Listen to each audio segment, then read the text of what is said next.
Every 2 years, our students take the Illinois Youth Survey funded by the Illinois Department of Public Health. And the survey looks at attitudes and behaviors of students in regards to drugs and alcohol. Most recent survey was given in the spring of 2010. Here's a sample of what we learned. Alcohol abuse in the past 30 days. Students that responded from the time that the survey was administered. 10th graders last spring, 41% admitting. 12th graders admitted at 59%. Marijuana abuse in the last 30 days. 10th graders admitting 28%. 12th graders admitting 41%. Drinking alcohol in the past 30 days on school property. 10th graders responded at 5%, 12th graders at 8%. Using marijuana on school property in the past 30 days, 10th graders were at 7%, 12th graders at 10%. Drunk or high at school in the past year, wasn't very clear if this is during the school day or at various activities that occur at the school. 10th graders responded at 17%, 12th graders at 24%. So I think when you hear these numbers, you do realize that we do have a serious issue. Welcome to our community conversation on the roadmap to a substance-free school. The purpose of tonight is an opportunity for us to hear your voice as we attempt to navigate the options available to us to address substance abuse for all students. It's not just about the small group that sometimes hangs out around our perimeter during lunch, at times wreaking havoc for our wonderful neighbors, but again, this is for all students. Student assistance planning. What the student assistance program also does is determine if programs could be in place that are preventative. Currently, the way it's set up, you get into the system once you have a problem. Student assistance program coordinators can say, we need to do this, or whatever, and to prevent, perhaps, some of the behaviors. I don't think we have, at least from what I just heard Nate Rouse describe, preventative. Snowball, you're right, is a preventative. What we're doing right now is not working, so why are we going to throw more money at things that don't work?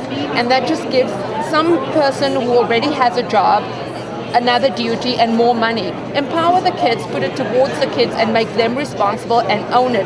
And if it's boring, oh well, they made it boring. If it doesn't work, oh well, they made it not work. And stop having us as parents and educators and whatever we call ourselves, take the blame for the children. The children need to take responsibility. Let them come up with new ways and stop mocking us, because we really don't know anything as adults, because the rules have changed from when we were kids. So let them come up with the solutions and stop trying to dictate. In light of concerns surrounding the substance abuse issues that are prevalent within our Oak Park and River Forest adolescents, there's been a great deal of discussion surrounding our current open campus privileges for current sophomores, juniors, and seniors. Additionally, concerns have also been expressed, seeing that our neighbors adjacent to us and around our perimeter have also expressed their concerns regarding our inability to allocate school personnel at times into alleys and perimeter of the school to address loitering, littering, and what we say lighting up. Are you for, against, or to what do you want closed campus? Okay, so I've got mine already down. I think so. So kind of write down your thoughts. What else do you need to know about? Do you have any questions specifically for the school or the board on this issue? Okay. I mean, there's the whole financial thing too. I mean, how many resources can be better used instead of chasing the kids around the neighborhood? I mean, we have enough difficulty trying to, I won't say control, but at least administer the students when they're on campus. We have 3 48-minute periods through the course of the day now where we have to send people like satellites out into the neighborhood to try and control the kids when, you know, maybe those resources would be better served trying to teach the kids. What's your opinion on this? I'm in agreement. Close the campus. I think it'll be great for their safety. Times have changed. Mandatory random drug testing of students involved in athletics and extracurricular activities. Now, where does that come from?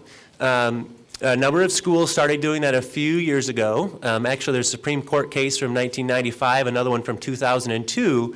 It went all the way to the Supreme Court, and in both cases, the Supreme Court said that that was constitutional for schools to do for athletes and students involved in competitive extracurricular activities. It's also contained in the language in No Child Left Behind, which is a federal education law that most of you are aware of.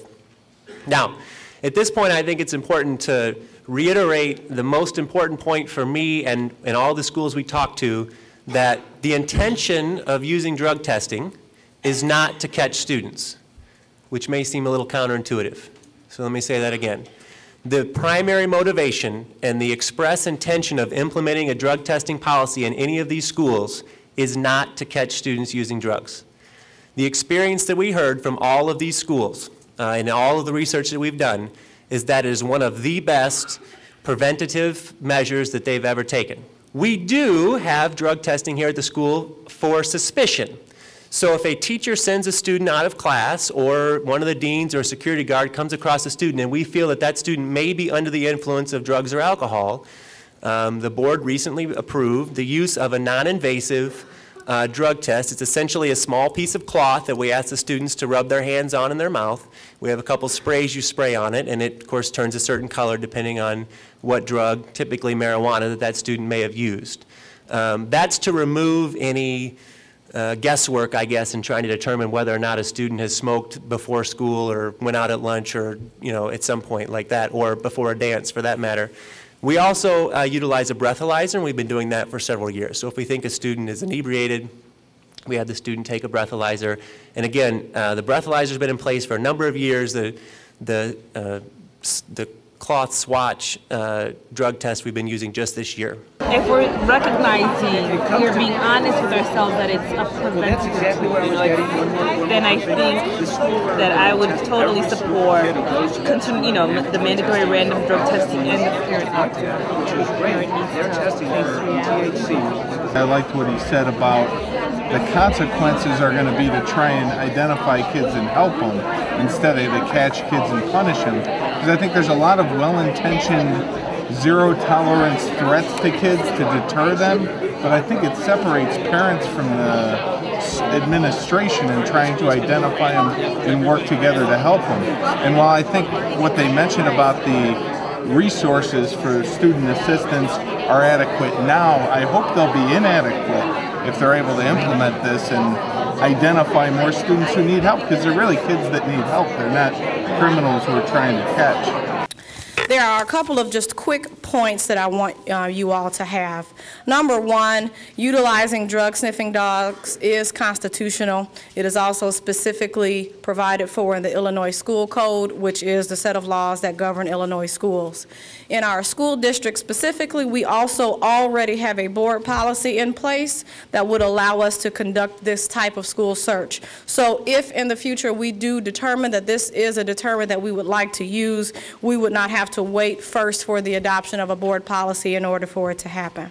I guess I would want to know what the statistics are of the, and I'm sure we don't have this data, but of the kids that are actually having the drugs on them that they're trying to sell or whatever. Are they in their backpack or are they in their pockets? If they're in the pockets and the dog's sniffing the hallway, we've missed the mark, right? Yeah. Well, like the dog is one of the tools. You don't want to have while there might be some visceral enjoyment, perhaps, depending on how you feel about drug dealers, of having the dog go after somebody, because where they tend to hide is not in their pockets, but another more personal area. Yeah, and I don't know, but I'm just saying, I mean, if they're worth money, they're probably carrying them on their body. I'm definitely for a closed campus. I'm for the drug sniffing dogs and the mandatory drug testing. I really think that it could be a strong intervention to help some kids that really have a problem that might go under the radar. I think logistically the closed campus might be an issue. I think it probably needs to be done. The voluntary opt-in drug testing, I think, is a fabulous idea, which would provide our kids with an out, which I think is the most important thing, to say I can't because my parent volunteered to have me drug tested. I think there's two significant voices that I don't hear at the table. One is the faculty. I don't hear anything about what they think about this, and that seems significant because most of the more draconian measures I suspect would pretty radically alter their job, how they work. And then the other main voice missing is the students, and I don't have a sense. Apparently they've been asked to participate some, but my kid certainly doesn't have a sense of being asked to participate in the conversation. It feels or at least the reporting I get back is it's imposed from above. I did not know what to expect in terms of how many people would show up tonight, nor whether we would get a lot of students or a variety of other participants that were here. Because I know that we really need to be deliberate in going out and finding and talking to a variety of other groups and at least getting a sampling of what other groups are thinking about, it did not disappoint me. I knew that this was a starting point for us to begin to have some of these discussions.